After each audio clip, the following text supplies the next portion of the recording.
नमस्कार, स्वागत है आप सभी का वाइब इन बिहार झारखंड में। मैं हूं आपके साथ मुदिता त्रिपाठी। आज हम बात कर रहे हैं बिहार के उस महा प्रोजेक्ट की जो आने वाले समय में न सिर्फ सारण की तस्वीर बदलेगा बल्कि पूरे उत्तर बिहार और पटना के आसपास के इलाकों के लिए विकास का नया प्रवेश द्वार बनेगा। हम बात कर रहे हैं सोनपुर ग्रीनफील्ड अंतर्राष्ट्रीय हवाई अड्डे की। एक ऐसा सपना जो कई सालों से सारण की आंखों में पल रहा था, अब वो धरातल पर उतरने के लिए तैयार है। 4,228 एकड़ की विशाल भूमि, 1,302 करोड़ रुपए का शुरुआती बजट और एक विजन विश्व स्तरीय कनेक्टिविटी का। सबसे पहले तो आपके मन में यह सवाल आ रहा होगा कि आखिर ये ग्रीनफील्ड शब्द है क्या और क्यों सोनपुर को ही इसके लिए चुना गया। दोस्तों, तकनीकी भाषा में ग्रीनफील्ड का मतलब होता है शून्य से सृजन, यानी एक ऐसी खाली और अविकसित भूमि जहां पहले से कुछ भी मौजूद ना हो। यहाँ ना कोई पुराना रनवे है, ना कोई पुरानी बिल्डिंग, यहाँ सब कुछ नया होगा। अत्याधुनिक रनवे, कांच से चमकते टर्मिनल, विशाल कंट्रोल टावर और अत्याधुनिक तकनीक। जब हम किसी पुराने एयरपोर्ट का विस्तार करते हैं तो उसे ब्राउनफील्ड कहते हैं, लेकिन सोनपुर में जो बनने जा रहा है वो एक कोरे कागज पर लिखी जाने वाली विकास की एक नई इबारत है।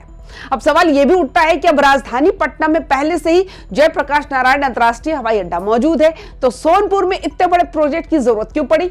असल में पटना एयरपोर्ट की अपनी कुछ भौगोलिक सीमाएं हैं। एक तरफ रेलवे लाइन और दूसरी तरफ शहर का घना विस्तार होने के कारण वहां रनवे को और भी ज्यादा लंबा करना लगभग नामुमकिन है। बड़े बोइंग और अंतर्राष्ट्रीय विमानों को लैंड करने के लिए जिस लंबाई और सुरक्षा मानकों की जरूरत होती है वो पटना में चुनौतीपूर्ण है। यही वजह है कि सोनपुर का ये 4,228 एकड़ का विशाल क्षेत्र एक गेम चेंजर साबित होगा। यहाँ न केवल बड़े विमान उतर सकेंगे बल्कि खराब मौसम या कोहरे के दौरान भी विमानों की लैंडिंग के लिए अत्याधुनिक कैट 3 लाइटिंग सिस्टम लगाया जा सकेगा, जो फिलहाल बिहार के कई एयरपोर्ट्स के लिए एक बड़ी चुनौती बना रहता है। सोनपुर, जो अब तक अपने विश्व प्रसिद्ध हर क्षेत्र मेले के लिए जाना जाता था, अब अपनी पहचान एविएशन हब के रूप में बनाने जा रहा है।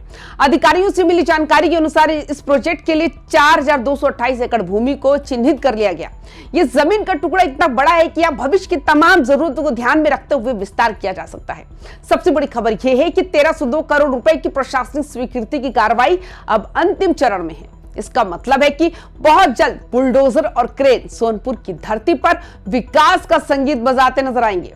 लेकिन कोई भी बड़ा सपना बिना किसी सारथी के पूरा नहीं होता। इस प्रोजेक्ट के पीछे जिस व्यक्ति की जिद और विजन है वो है सारण के सांसद और पूर्व केंद्रीय नागरिक उड्डयन मंत्री राजीव प्रताप रूडी। श्री रूडी खुद के एक प्रोफेशनल पायलट है, इसलिए वे आसमान की ऊंचाइयों और जमीन की जरूरतों दोनों को बखूबी समझते हैं। सालों से वे संसद से लेकर सड़क तक इस मांग को उठाते रहे। पटना के जयप्रकाश नारायण अंतर्राष्ट्रीय हवाई अड्डे पर बढ़ते दबाव को कम करने के लिए एक वैकल्पिक और भव्य एयरपोर्ट की जरूरत है। आज जब ये प्रोजेक्ट आकार ले रहा है तो ये उनके लंबे संघर्ष और अटूट प्रयासों की जीत है। अब बात करते कि एयरपोर्ट से आपको क्या मिलेगा। ये सिर्फ जहाजों के आने जाने की जगह नहीं है। अर्थशास्त्र की भाषा में कहें तो एक एयरपोर्ट अपने साथ हजारों रोजगार लेकर आता है। सोनपुर मेला, वैशाली के ऐतिहासिक स्थल और पटना का पर्यटन, इन सब को एक अंतर्राष्ट्रीय मंच मिलेगा। विदेशी पर्यटक जो अब तक कनेक्टिविटी की कमी के कारण बिहार के अंदरूनी हिस्सों में नहीं आ पाते थे, वे सीधे सोनपुर लैंड करेंगे। कार्गो सुविधाओं के आने से सारण, छपरा, वैशाली और मुजफ्फरपुर के किसानों के उत्पाद सीधे विदेशों में निर्यात हो सकेंगे। लीची से लेकर सब्जियों तक सब कुछ घंटों में वैश्विक बाजारों तक पहुंचेगा। एयरपोर्ट के चारों ओर hotel industry, taxi services, logistic hub और रिटेल आउटलेट्स का जाल बिछेगा। सारण के युवाओं को अब रोजगार के लिए दिल्ली या बेंगलुरु की ओर नहीं देखना होगा, बल्कि रोजगार उनके घर के दरवाजे पर होगा। सोनपुर एयरपोर्ट सिर्फ यात्रियों के आने जाने का जरिया नहीं होगा, बल्कि उत्तर बिहार के लिए एक बहुत बड़ा कार्गो हब भी बनेगा। आप जानते हैं कि सारण, वैशाली और मुजफ्फरपुर का इलाका फल और सब्जियों के उत्पादन के लिए मशहूर है।